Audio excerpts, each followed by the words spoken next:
We sent our mobile journalist, Marymon Reyes, to Bamban to see for herself kung ano bang meron doon. Andito po si Marymon. She is with us live to tell us her experience and what she found out and what she saw on that trip to Bamban. Maraming salamat, Marymon, sa pagdalo mo sa amin. Hey, Marymon. Thank you for having me here. Actually, if ikikwento ko siya, medyo magulo rin siya. Kasi I didn't know where to start. Kasi even yung narrative tungkol nga kay Mayor Alice Go, halo-halo. Pero pinakauna naming pinuntahan sa munisipyo and nagkataon nandun yung pagsasama ng mga ITs. Mga AITA sila, 2 days na raw na ginagawa yung pagsasama na yun. And it's one way of them showing their support. First question agad, may bayad ba? May compensation ba? Wala raw silang bayad na natanggap. May narinig lang daw sila ng mga usap-usapin sa kanila mismo sa baryo nila, sa bukid na, sa bundok na, gusto niyo bang pumunta sa munisipyo, ipakita yung suporta kay Mayor Alice Go. Hence, nandun sila during that time. Pero are they supporting Mayor Go? How is she towards the IPs? Mahal ba talaga siya ng mga indigenous people doon sa Bamban? Common sentiment nila, sa lahat daw ng umupo doon sa munisipyo, si Mayor Alice lang daw yung pinakaumabot sa bundok yung tulong, yung serbisyo. Isa sa common na pinakabinanggit nila, nakapag-aral daw yung mga tao sa bundok dahil daw sa hatid sundo program ni Mayor Alice Go. So, susunduin sa mga bundok, hatid sa mga paaralan, and then vice versa hanggang makauwi. So, in short, for the indigenous peoples na nandun sa may liblib yan, sa mga lahar-affected areas, sa mga rainforest, sa mga jungle, for them, for that group at least, siya yung pinaka-effective na mayor so far. Yun siya lang daw yung umabot sa kanila sa bundok. So nakita nila siya doon? Yes, nakita raw, and ang nabanggit pa nga, kasama pa raw nila na sumasayaw. During may cultural sharings daw sila, may events daw sila sa bundok. Did you see, were you able to go into the compound of Mayor Go, see supercars, helicopters, choppers, the Pogo buildings? Unfortunately, ang pinaka-malapit lang na napuntahan ko is sa gate. Pero pag gate ng bahay sa gate nung Pogo, nung compound. Pero kasi so yung bahay niya at yung compound is magkahiwalay siya. Yes. Parang office yung di ba? Parang warehouse na office na mukhang call center na malaki. Correct. Yun yung itsura nung Paufu. Yes. Pero pag tumayo ka kasi sa harap ng municipal hall, makikita mo na agad yung mga buildings sa likod na pagkakalaki-laki. So yun na agad yung isa yung supposedly mall siya plus yung establishments nga na related sa Pogo operations. Are they still there? The Pogo company, the workers? Temporary closed na siya until, kasi nga may current investigation na ginagawa doon. So, nung nagpaalam tayo if pwede bang masilip, unfortunately, hanggang sa gate lang tayo. Pero nakita natin si Mayor din daw, ang sinasabi niya kanina sa Senate is hindi daw siya pumapasok dyan. Di ba? Yun din naman ang sinabi. So, nasaan yung mga workers? Saan sila napunta? Do they know? Did the guards know kung saan napunta yung mga tao or yung mga chismoso doon sa tabi? About 800 Filipino and foreign workers yung na-rescue nung ni-raid nitong March nga doon sa Pogo Hub.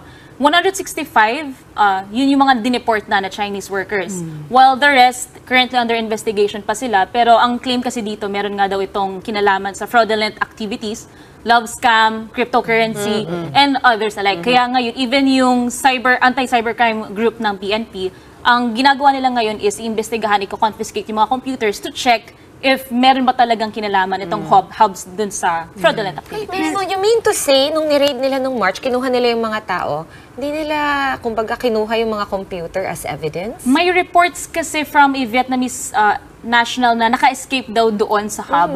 Siya yung parang naging, not much of a whistleblower, pero parang siya yung nagbanggit na may nangyayari po doon. May claims pa nga na may underground tunnel pa siya. Baka nga raw meron doon. Hindi pa enough. Hindi pa. Pero Marymon, kasi I've seen several reports already na claiming na nakita nga daw nila or nakilala nila somehow itong si Mayor Alice Go before she ran to office, no? Pero I was wondering, dun sa community na pinuntahan mo, dun sa area niya, meron bang nagsabi na kilala na talaga siya even before siya naging mayor? Yung mga middle-aged tsaka yung mas bata, ang pare-pareho sila, yung mga nakausap ko lang, hindi pa raw nila nakikita sa personal. Ang mas nakakakita raw kay Mayor Alice Go is yung mga senior citizens. Kasi even before daw pumasok sa politiko si Mayor Alice Go, nakakasama na raw nila ito kasi nagpapatawag daw, may pa-aginaldo, may pa-activities, may pa-programs daw. And pag tinatanong daw kung saan nanggagaling yung pera, galing daw yun kay Mayor Alice Go. Doon sa dagdag ko lang sundutin ko lang, doon sa sinasabi ni Senator Jinggoy Estrada na allegedly, na meron siyang partner na politiko. Na live-in? Hindi lang partner sa business, but partner in life. Yun ang sabi niya, allegedly. Meron ka bang ding narinig na gano'n na kwentuhan when you visited the area? Wala. Kasi medyo, not sure if link up sila na pag-usapan yung ganitong mas malalim na issue or controversy related to Mayor Alice Go. Pero kasi ang pinaka-common nila na sinasabi lang, wala silang ibang masasabi kundi pasasalamat daw kay Mayor Alice. Kasi kung hindi raw dun sa kanila, hindi raw magiging as much as possible develop ngayon yung Bamban. May food establishments, convenience stores na dinadagdag. Even though ang paglilinis doon, tinututukan daw ni Mayor. So, technically, wala tayong nakukuhang info. Even yung tungkol sa magulang niya, na supposedly Filipina housemaid. Paano kaya siya nanalo? I mean, sabi nga nung mga experienced politicians that they don't know her. She was endorsed by the former mayor. Is that the sole reason? Ano pa yung mga nababanggit na? Paano siya nagkampanya? Yeah, wait, dagdag lang no, sa tanong ni Gretch. Yung nabanggit mo kanina, mga senior citizen, nagpapatawag siya, namimigay ng pera. Yes. Was that before the campaign period? Kasi parang ang timeline so far, kahit magulo siya, is that inendorso siya nung dating mayor 1 year before 2022. So, 2021 yon. So, kailan nagyari itong mga nagpapasikat siya, papakilala, di ba? Bibigyan ng aginaldo. Was that around that time, nung inendorso na siya ng former mayor, or was it happening even before pa that? Way back before entering politics daw. Way ang back. sabi ng senior citizens na nakausap natin.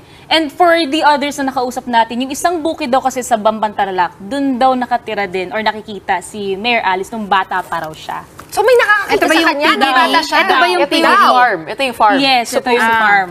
Okay, how big is the business, the farming business?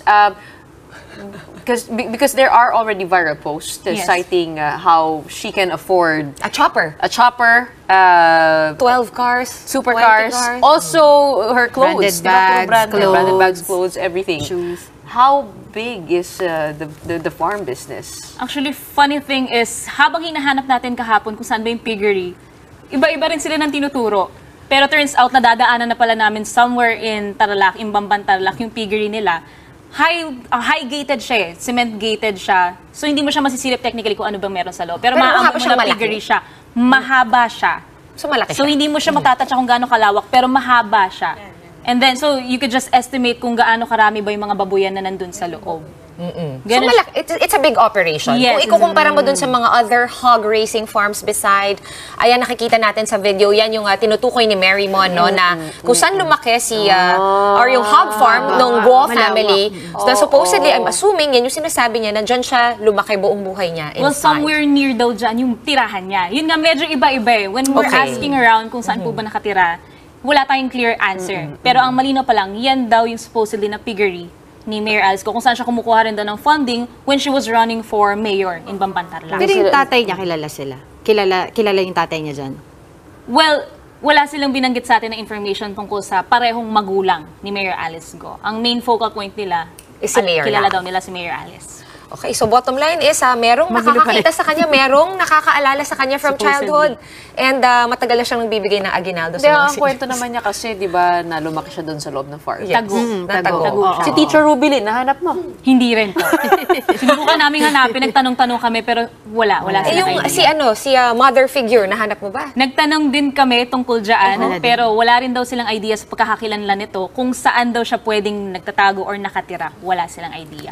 Okay, So, well, a lot mukhang of, nahanap na nila eh, no? Sa black Facebook daw. Loopholes. Maraming gray area. loopholes. Well, I guess this won't be the end of it. I don't know kung babalik pa si Mary Mon doon, baka Mag-over better luck on the next drive. Mag-over the bakod ka na sa susunod. Magdala na Magdala ka ng Oo, pagdana. sumabay ka dun sa mag-deliver ng ano. Okay, hindi. Huwag mo papakinggan ang mga abiso na ito. Mary Mon, hindi okay ito. Pero maraming salamat sa oras mo tonight. Mobile journalist, Mary Mon Reyes.